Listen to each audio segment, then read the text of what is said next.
ஓம் சரணாகத தீனார்த்த பரித்ராண பராயணே சர்வஸ்யார்த்திகரே தேவி நாராயணி நமஸ்துதே. வணக்கம் நேயர்களே, இது மகாலட்சுமி ஜோதிடம் வழங்கும் காலச்சக்கரம். உங்கள் அன்பு ஜோதிடர் ஸ்ரீராம்ஜி பேசுகிறேன். அனைவரும் நலமுடன் இருக்கிறீர்களா? நன்றாகத்தான் இருப்பீர்கள், நன்றாக இருக்க வேண்டும். இன்றைய காணொளியில் நாம் காண இருப்பது 2025ஆம் ஆண்டு குரு பயிற்சி பலன்கள் வரிசையிலே சிம்மராசி.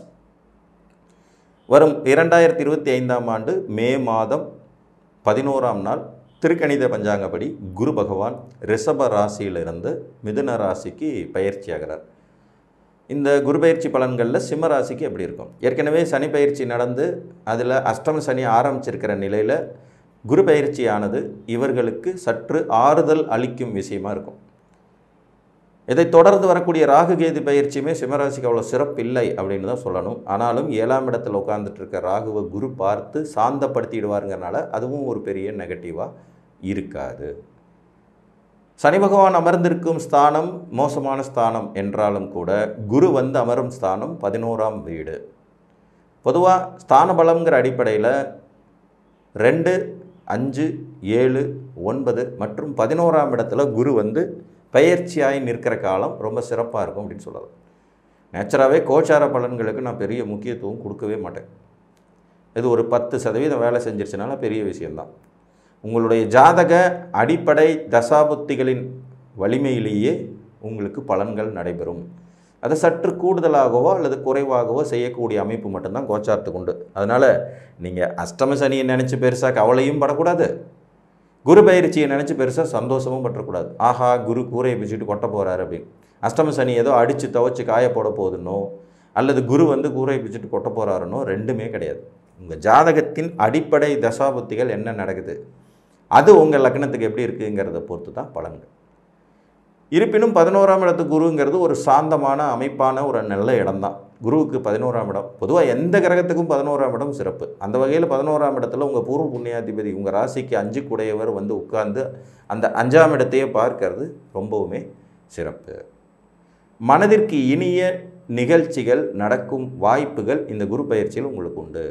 அஷ்டம சனியுடைய வீரியத்தை, தாக்கத்தை, எரிச்சல் தரும் நிகழ்வுகளை இந்த 11ஆம் இடத்து குரு கிட்டத்தட்ட ஒரு வருஷத்துக்கு ஹோல்டு பண்ணிடுவார்.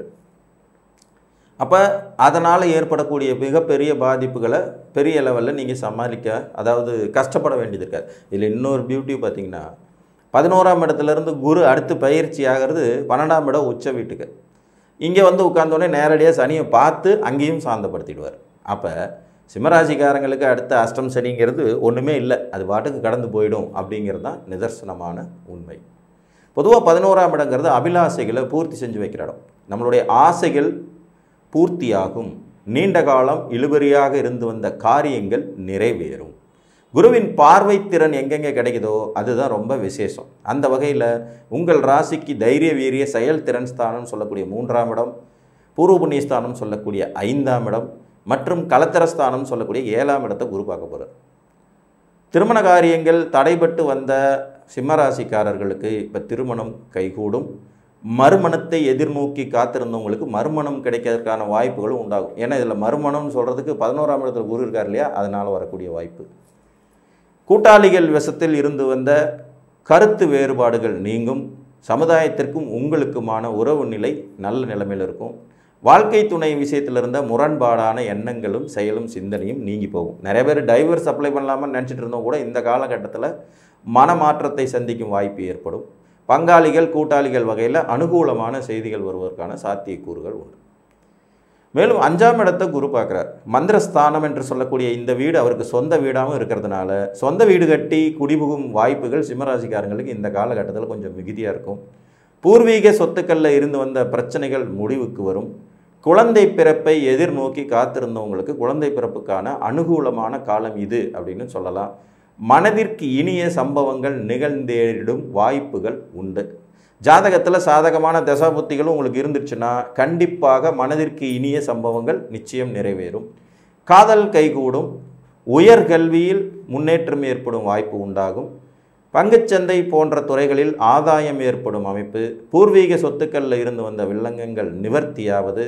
நாம் புதிதாக சொத்து சேர்க்கும் யோகியதைகள் உருவாகிறதுங்கிற மாதிரி இந்த 5ஆம் இடத்தின் குரு பார்வை நிறைய நல்ல விஷயத்தை செய்யக்கூடிய ஒரு அமைப்பு.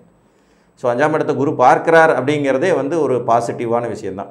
பாசிட்டிவ் வைப்ரேஷன் ரொம்ப அதிகரிக்கும் அப்படிங்கிறது மாதிரி இதை சொல்லலாம். இது போக 3ஆம் இடத்தையும் குரு பார்ப்பார் உங்கள் ராசி.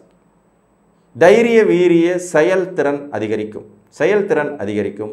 ஒப்பந்தங்களின் மூலமாக ஆதாயம் அடையப்பெறும் யோகிதைகள் உண்டாகும். நண்பர்களால், இளைய சகோதர உறவுகளால், உடன் பிறந்தவர்களால் இருந்து வந்த கசப்பான மனோநிலை நீங்கி அதன் மூலமாக நமக்கு வந்து ஒரு மகிழ்ச்சியும் முன்னேற்றமும் ஏற்படும். குடும்பத்தில் சுபகாரியங்கள் நடப்பதற்கான வாய்ப்புகளை குரு பகவான் வந்து 3ஆம் பார்வையாக தருவார். சுபகாரியம் நடக்கிறதுங்கிறதே ஒரு பெரிய ப்ளஸ் பாயிண்ட் தான். சுபகாரியங்களில் திருமணம் வருது, குழந்தை பிறப்பு வருது, காதல் நிறைவேறுதல் வருது, மறுமணம் வருது, குடும்ப வாழ்க்கை சிக்கல்கள் தீர்ந்து போகும் அமைப்பு வருது, கௌரவம் புகழ் அந்தஸ்து தேடி வருது, கௌரவமான பதவிகள் ஏற்படும் யோகியதைகள் உண்டாகுது, மற்றும் சகோதர வழியில் நல்ல நியூஸ் கிடைக்குது, ஒப்பந்தங்கள்னால ஆதாயம் கிடைக்கிறது, ஒப்பந்தங்கள் மூலமாக வளர்ச்சி பாதையை நோக்கி நகரும் யோகிதைகள் இருக்கும். எழுதுவது, இயங்குவது, இயக்குவதுங்கிற மாதிரியான துறைகளில் வெற்றி வாய்ப்பு இருக்கும். போட்டித் தேர்வுகளில் வெற்றி பெறதுக்கான வாய்ப்புகள் உண்டாகும். பதவி உயர்வு முன்னேற்றத்தை எதிர்நோக்கி காத்துட்டு இருந்த சிம்மராசிக்காரங்களுக்கு அதுவும் ஒரு நல்ல விதமாக கிடைக்கும். உடல் ஆரோக்கிய குறைபாடுகளை சந்திச்சுக்கிட்டு இருந்த சிம்மராசிக்காரங்களுக்கு இப்போ அதிலிருந்து ஒரு நிவர்த்தி கிடைக்கக்கூடிய யோகிதைகள் பெறும். நல்ல உதவிகள் கிடைக்க பெறுவீர்கள். இது ரொம்ப ரொம்ப ரொம்ப இம்பார்ட்டன்ட். இடுக்கை இழந்தவன் கை போல அப்படின்னு சொல்லுவாங்க. அதாவது நமக்கு வந்து ஒரு கெட்ட நேரத்தில் கையை இழந்துட்ட மாதிரியான சூழ்நிலையில் நண்பர்களின் உதவி அற்புதமாக கிடைக்கிறது. அந்த ஒரு அற்புதமான உதவி கிடைக்கக்கூடிய ஸ்தானத்தை குரு பார்க்குறார். அதுவும் சிம்மராசிக்காரங்க நார்மலாகவே கொஞ்சம் கூச்சம் கொண்டவர்கள். மற்றவங்கள்ட்ட ஒரு உதவி அவ்வளோ ஈஸியாக கேட்க மாட்டாங்க.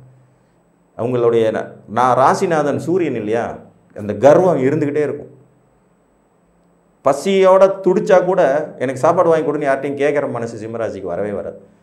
அவங்களா வாங்கி கொடுத்தா சாப்பிட்டுக்குவாங்க.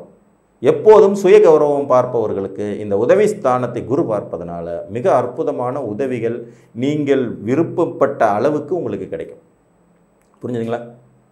நட்பு நார்மலாக சிம்மராசிக்கு நட்பு நல்லாவே இருக்காது. ஆனால் இந்த குரு பார்வை இருக்க காலகட்டத்தில் நண்பர்களால் செயற்கரிய செயல்கள் உங்களுக்கு கிடைக்கப்பெற்று அதில் நீங்கள் மகிழ்ச்சி அடைவீங்க. முதல்ல குரு பயிற்சி உங்களுக்கு கொஞ்சம் ஃபேவர் தான், இது ஒன்றும் மறுக்கவே முடியாது. சனி பயிற்சி எந்த அளவுக்கு நெகட்டிவ் தரும்னு சொல்கிறாங்களோ அதை ஈடுகட்டக்கூடிய அளவில் இந்த குரு பயிற்சியானது இருக்கும். குரு பயிற்சி நடந்த ஒரு 2 வாரத்திலேயே ராகு கேது பயிற்சியும் ஏற்படும். அப்போ ஜென்ம ராசியில் வந்து உங்களுக்கு கேது உட்கார்வார். அது ஒரு மாதிரி குழப்பமான மனோநிலையை தரக்கூடியதுனால் கூட இந்த எல்லா நிகழ்வுகளையும் தீர்மானிக்கும் சக்தியானது உங்களுடைய அடிப்படை ஜாதகம். புரிஞ்சிருச்சுங்களா?